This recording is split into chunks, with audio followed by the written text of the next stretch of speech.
مسلم نے کی ہے کہ اب اپنی غلطی پہ شرمندہ ہو رہا ہے۔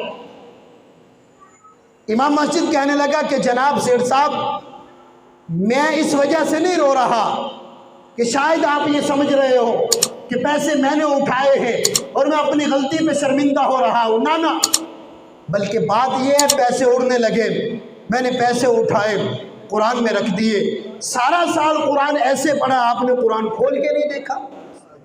اگر قرآن کھولتے تو پیسے مل جاتے۔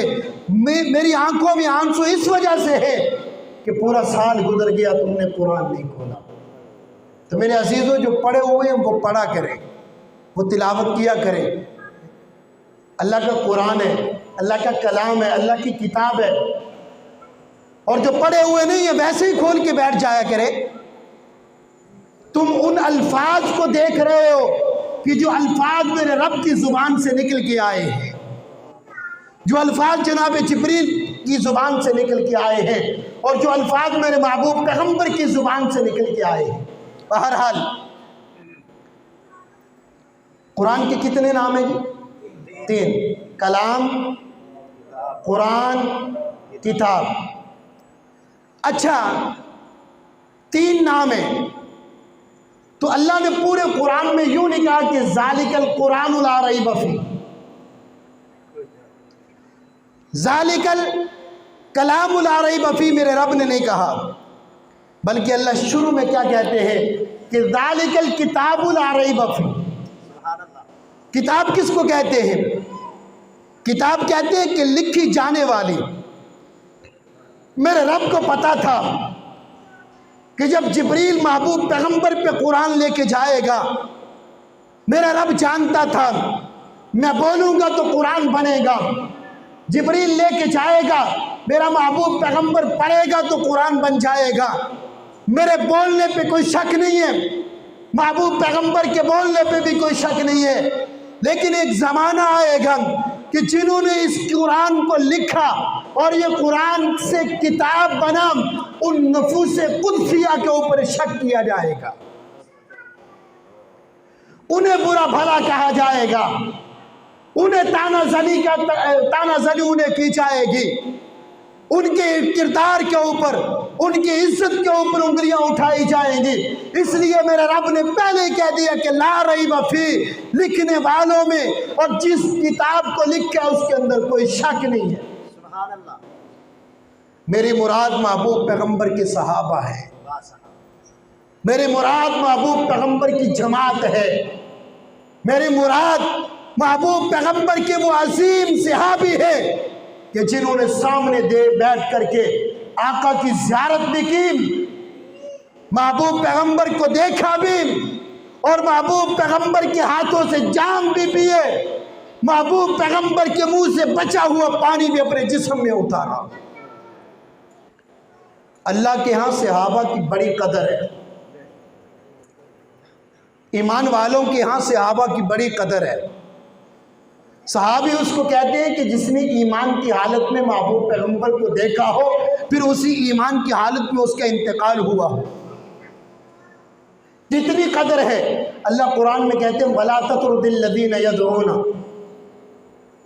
مشرکین مکہ اکٹھے ہو کر کے آقا کے پاس آ گئے، آ کر کے کہنے لگے کہ محبوب تیری بات سننے کے لیے تیار ہے، لیکن مطالبہ ہے، ہم آپ سے کمپرومائز ٹیبل ٹاک کرنے کے لیے تیار ہیں، لیکن ہمارا کچھ مطالبہ ہے، آپ ہمارے مطالبے کو پورا کریں۔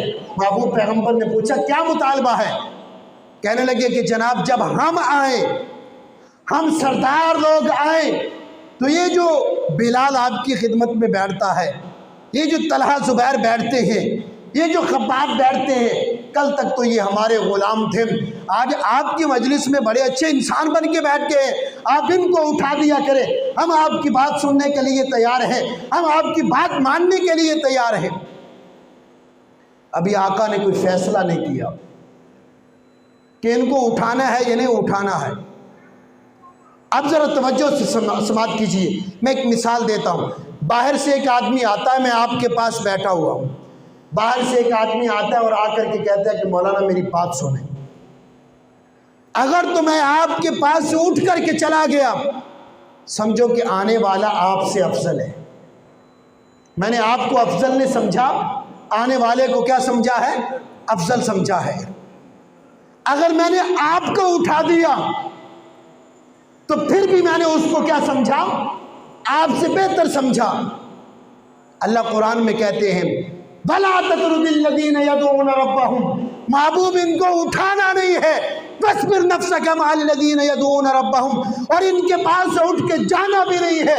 اگر ان کے آنے سے ان کو اٹھاؤ گے تب بھی ان کی توہین ہے، اگر ان کے پاس سے اٹھ کے جاؤ گے تب بھی ان کی توہین ہے، اور میں ربر شو پہ صحابہ کی توہین برداشت نہیں کرتا۔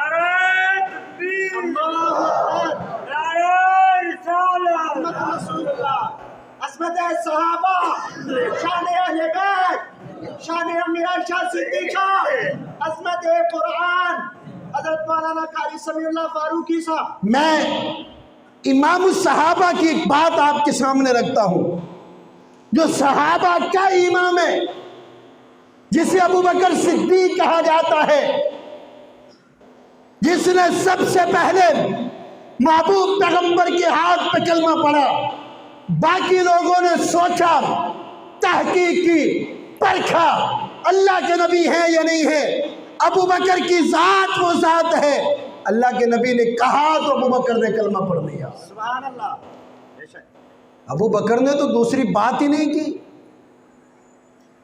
ابو بکر نے تو سوچا ہی نہیں، ابو بکر نے تو تحقیق کی ہی نہیں، بلکہ ابو بکر نے بغیر تحقیق کے میرے محبوب پیغمبر کے ہاتھوں میں ہاتھ دے کر کے کہا آقا آج کے بعد ابو بکر آپ کا ہے، آج کے بعد ابو بکر آپ کا ہے۔ میں ہجرت کی رات کا ذکر کرتا ہوں، کفار نے آقا کو گھیر لیا، اللہ نے کہا محبوب چلے جاؤ، در صدیق پہ جاؤ، توجہ کرنا، میں اور آپ دل میں حسرت رکھتے ہیں اللہ عمرہ کروا دے، اللہ حج کروا دے، آمین کہہ دیں، جو سبھی جانا چاہتے ہیں اللہ سب کو عمرے پہ لے جام، اللہ سب کو حج پہ لے جام۔ میری اور آپ کی خواہش ہے ساری دنیا محبوب کے در اقدس پہ، لیکن ہجرت والی رات آقا ابو بکر کے در اقدس۔ سبحان اللہ۔ محبوب کو حکم ہوا چلے جاؤ، گھر چھوڑ کے نکل جاؤ۔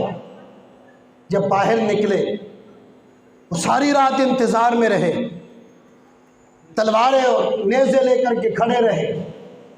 اللہ کے نبی جب فاغشیناہم فہم لا یبصرون پڑھتے ہوئے نکلے، صبح کا وقت تھا، کسی نے پوچھا کیسے کھڑے ہو؟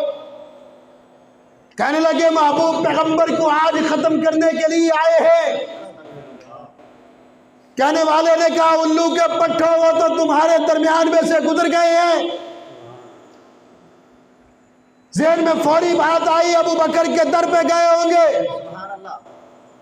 ابو بکر کا سارا گھرانہ نبی کے لیے قربان تھا۔ جاتے ہوئے حضرت علی کو اپنی چارپائی پہ سلایا، جب صبح ہو امانتیں دے دینا، میرے پیچھے آ جانا۔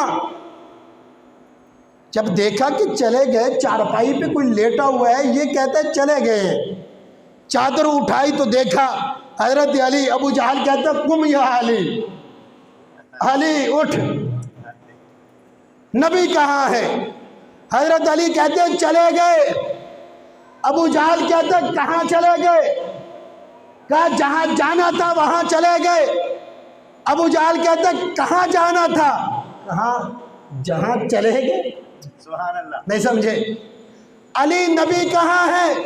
فرمایا چلے گئے۔ کہاں چلے گئے؟ جہاں جانا تھا۔ کہاں جانا تھا؟ فرمایا جہاں چلے گئے۔ ابو جہل کو الو کا پٹھا بھی بنا دیا اور راز نبوت بھی نہیں دیا۔ لوگ کہتے ہیں ہجرت کی رات ابو بکر نے نبی کو گود میں سلایا، ایک دشمن نے ابو بکر کی ایڑی پہ ڈنگ مارا، ابو بکر رونے لگ گیا۔ میں کہتا ہوں میرا وجدان نہیں مانتا، میرا ضمیر اس بات کو نہیں مانتا ہے کہ ابو بکر رو پڑا ہو۔ سننے والا کہتا مولوی دلیل دے، اگر ابو بکر نہیں رویا تھا تو دلیل دے۔ میں کہتا ہوں توجہ بھائی، بولنا نہیں، ٹائم کیا ہوا ہے؟ ہاں جی ابھی 4 منٹ پڑے، چلے ٹھیک ہے۔ ہجرت کی رات لوگ کہتے ہیں ابو بکر رو پڑا، میرا ضمیر کہتا ہے کہ ابو بکر رویا نہیں۔ لوگ کہتے ہیں مولوی دلیل دے، میں کہتا ہوں مصر کا بازار تھا، حضرت یوسف کو بیچا جا رہا تھا، عزیز مصر نے خرید لیا، اللہ کا نبی تھا، خوبصورت تھا،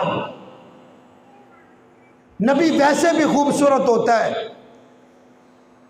اور جو خوبصورت نہ ہو اور وہ کہے کہ میں نبی ہوں، وہ نبی نہیں ہوتا، وہ لعنتی ہوتا ہے، وہ بے ایمان ہوتا ہے، وہ جھوٹا ہوتا ہے۔ اب عزیز مصر کی بیوی فریفتہ ہو گئی، ایمان خراب کر لیا، کمروں میں لے گئی، تالے لگا دیے، سارے کمروں کو تالے لگانے کے بعد کہتی ہے طلاق۔ یوسف میرے قریب آ، میری ضرورت پوری کر، میرے ساتھ گناہ کر۔ اللہ کے نبی کا دامن پاک ہوتا ہے، نبی معصوم ہوتا ہے، اللہ گناہ کو نبیوں کے قریب نہیں جانے دیتا ہے۔ جناب یوسف کہتے ہیں اللہ میرا یہاں پہ کوئی نہیں ہے، میں پردیسی آدمی ہوں، بھائیوں نے اتنی زیادتی کی کہ کنویں میں ڈال دیا، لوگوں نے نکالا، فروخت کر دیا، میرا یہاں پہ کوئی نہیں ہے۔ اگر آج مجھ سے گناہ ہو گیا تو نبی کی عزت کے اوپر داغ لگ جائے گا۔ میرے رب نے کہا میرا تصور، میرے رب نے کہا کہ یوسف یہ زلیخا کا کمرہ تیرے لیے ٹھیک نہیں، یہاں سے نکل، یہ کمرہ پاک نہیں ہے، یہاں سے نکل۔ میں یہاں پہ جانا چاہتا ہوں، آپ وہاں پہ نہیں پہنچے۔ کچھ لوگ کہتے ہیں کہ اماں عائشہ نعوذ باللہ ٹھیک نہیں تھی، اماں عائشہ پہ تہمت لگاتے ہیں، اماں عائشہ کو برا بھلا کہتے ہیں، میری ماں عائشہ کے اوپر انگلی اٹھاتے ہیں۔ لوگوں، میری ماں عائشہ وہ عائشہ ہے کہ آقا مکے کے بازار میں جاتے قرآن پیچھے جاتا، اب مدینے میں جاتے تو قرآن پیچھے جاتا۔ اماں عائشہ وہ عائشہ ہے کہ آقا عائشہ کے بستر پہ ہوتے تو قرآن عائشہ کے بستر پہ آتا۔ سبحان اللہ، سبحان اللہ۔ لوگ کہتے ہیں کہ عائشہ ٹھیک نہیں تھی، میں نے کہا زلیخا کا حجرہ ٹھیک نہیں تھا۔ رب نے اپنے نبی یوسف کو کہہ دیا یہ حجرہ چھوڑ، یہاں سے نکل جا۔ میری ماں عائشہ کا حجرہ، میری ماں عائشہ کا کمرہ پاک تھا، اسی لیے تو قیامت کی صبح تک کے لیے محبوب پیغمبر کو سنا۔ سبحان اللہ۔ میں ایک اور جملہ کہوں، اللہ ماں عائشہ کے حجرے میں نبی کے ساتھ ابو بکر و عمر کو سلا دیا، ہاں فرمایا ہاں فاروقی سلا دیا۔ توجہ ہے، معدہ کمزور ہو نا تو کھانا ہضم نہیں ہوتا، عقیدہ کمزور ہو تو بات بھی ہضم نہیں ہوتی۔ چلے دیکھتے ہیں آپ کا عقیدہ کتنا مضبوط ہے۔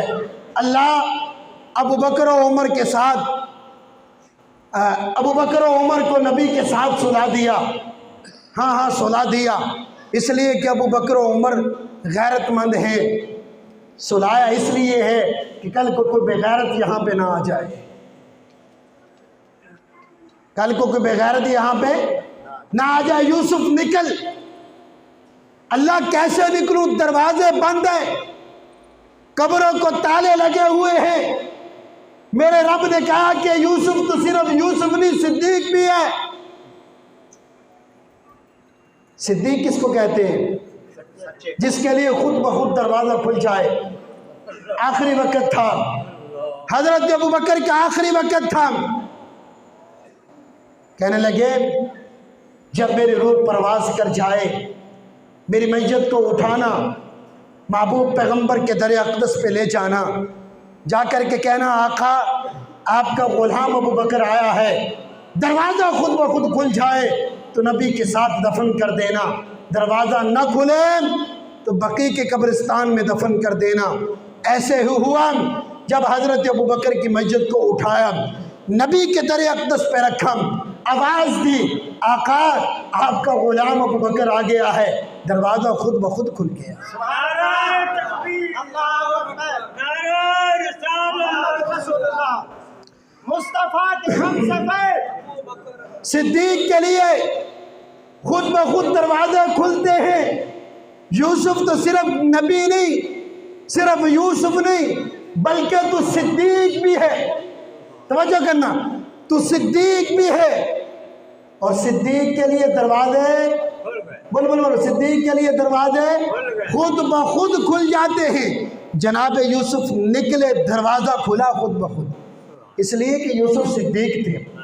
جب دروازہ کھلا زلیخا نے یوں پکڑا، قمیض کا پچھلا حصہ پھٹ گیا، زلیخا کے ہاتھ میں آ گیا، اللہ نبی کا کرتا پھٹ گیا، نبی کے کرتے کی ٹاکی زلیخا کے ہاتھ میں آ گئی ہے، تو اپنی قدرت سے اس ٹاکی کو نبی کے کرتے کے ساتھ لگا دے۔ میرا رب کہتا ہے جس کپڑے کو ناپاک کا ہاتھ لگ جائے میں اس کپڑے کو نبی کے جسم پہ برداشت نہیں کرتا۔ لوگوں تم ماں عائشہ کو ناپاک کہتے ہو، اگر میری ماں عائشہ ناپاک ہوتی تو نبی کے بستر کے اوپر نہ آتی۔ آج کچھ لوگ کہتے ہیں ہم علی کو مانتے ہیں لیکن علی کے امام کو نہیں مانتے ہیں، تو جناب وہ نمازیں کدھر جائیں گی؟ وہ نمازیں کدھر جائیں گی جو حضرت علی نے حضرت ابوبکر کے پیچھے پڑی تھی، جو حضرت حسن نے حضرت ابوبکر کے پیچھے پڑی تھی، جو حضرت حسین نے حضرت ابوبکر کے پیچھے پڑی تھی؟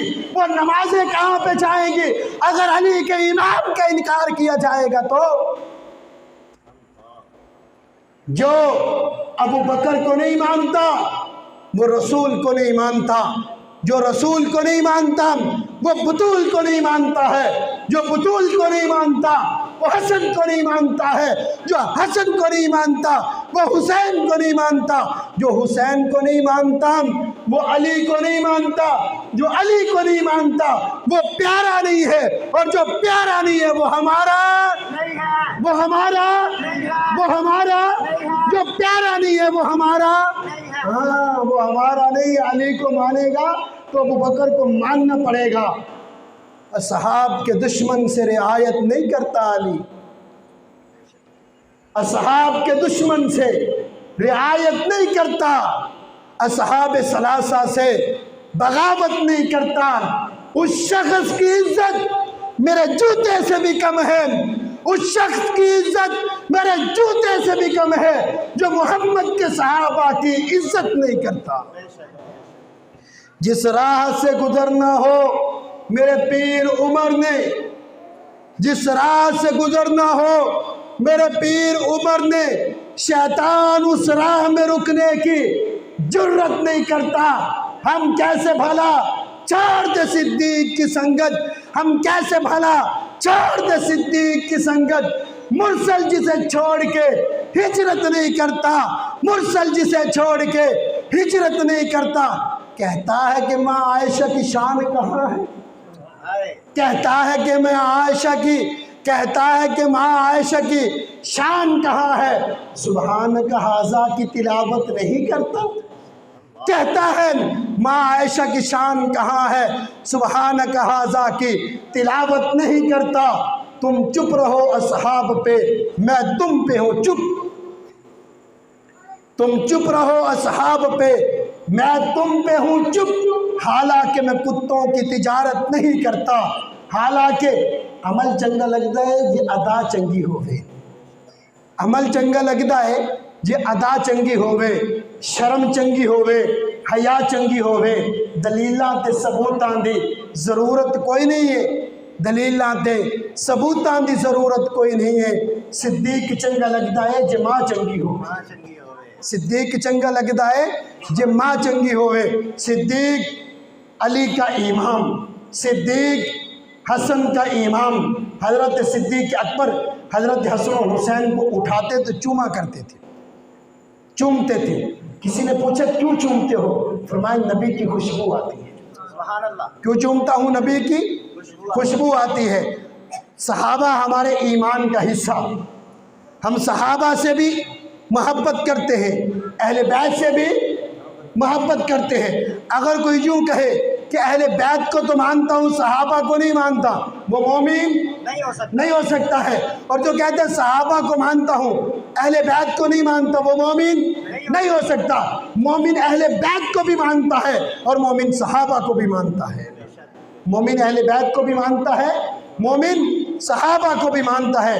قرآن کے 3 نام، کلام رب کی زبان سے نکلا، قرآن محبوب پیغمبر نے پڑھا، کتاب صحابہ نے لکھا، صحابہ نے لکھا۔ بقیہ جو رمضان رہ گیا ہے، بقیہ جو رمضان رہ گیا ہے، روزے رکھنے کی کوشش کریں، قرآن مجید کی تلاوت کیا کریں۔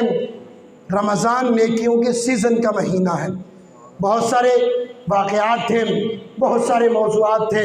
سیدہ خدیجۃ الکبریٰ میری پہلی ماں ہیں، ان کا بھی انتقال تھا، تو میری خواہش تھی کہ 1-2 باتیں ان پہ کرتا، لیکن وقت کا دامن بہت تنگ ہے، تو اس لیے یہیں پہ بس کرتا ہوں کہ الفاظ میں آیا ہے نہ معانی میں ملا ہے۔ الفاظ میں آیا ہے، اما عائشہ کے لیے شعر ہے، اما خدیجہ کے لیے، کہ الفاظ میں آیا ہے نہ معانی میں ملا ہے، جو لطف تیری مدح بیانی میں ملا ہے۔ انعمت علیہم کی ہے سردار ختیجہ، انعمت علیہم کی ہے سردار ختیجہ، ارے جس کو محمد بھی جوانی میں ملا ہے۔ وآخر دعوانا